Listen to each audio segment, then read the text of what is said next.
C'est aujourd'hui que les lauréats du premier appel à projet seront dévoilés.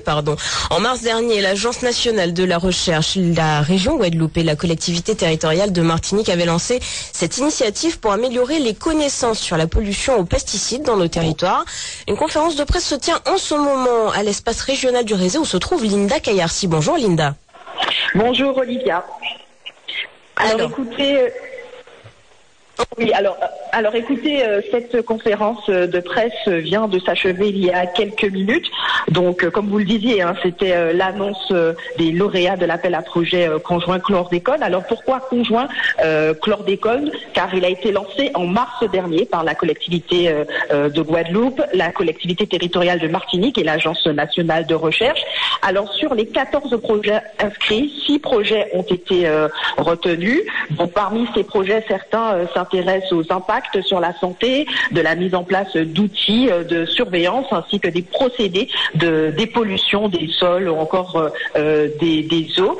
Des projets tournés vers l'avenir avec des engagements forts pour lutter contre le chlordécone. Alors, un One Health, comme il a été dit ici au centre régional du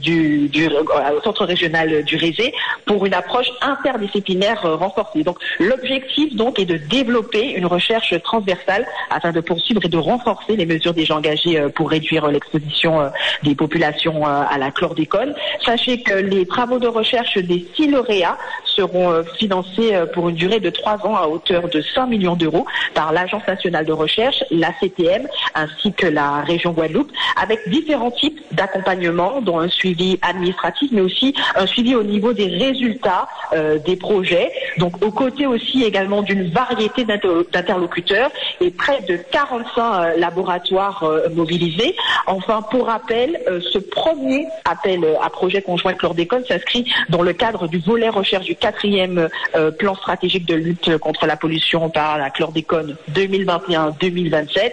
Enfin, sachez que les porteurs et porteuses des 6 projets lauréats présenteront leurs travaux de recherche lors du colloque scientifique Connaître pour agir qui se tiendra chez nous du 12 au 14 décembre prochain dans le cadre des rencontres chlordécone 2022.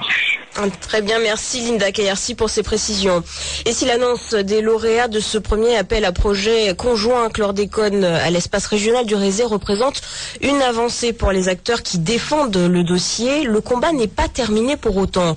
Une mobilisation est prévue à Pointe-à-Pitre ce samedi à l'appel de la CGTG, de plusieurs organisations politiques et d'associations qui se battent pour une condamnation de l'État dans le dossier. Et cela notamment après le non-lieu requis par le parquet de Paris il y a moins de 15 jours. Harry Durimel, maire de Pointe-à-Pitre et avocate des victimes du chlordécone, était l'invité de Parlons Vrai ce matin avec Laura Latchan. Il sera présent à cette mobilisation.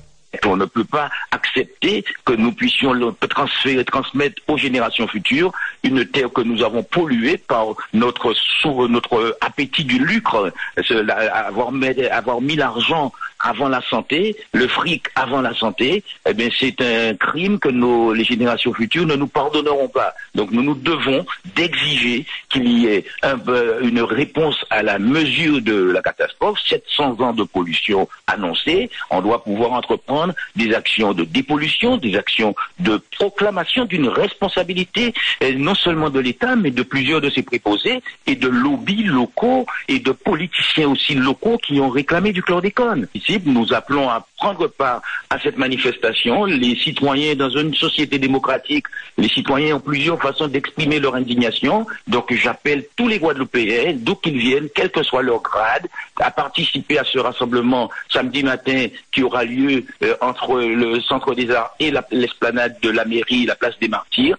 Il faut que nous soyons le plus nombreux possible pour que les magistrats, pour que ceux qui disent la justice au nom du peuple entendent la soif de justice du peuple guadeloupéen et martiniquais. Harry Durimel, maire de Pointe-à-Pitre et avocat des victimes dans ce dossier du chlordécone. Il répondait ce matin à Laura Latchan.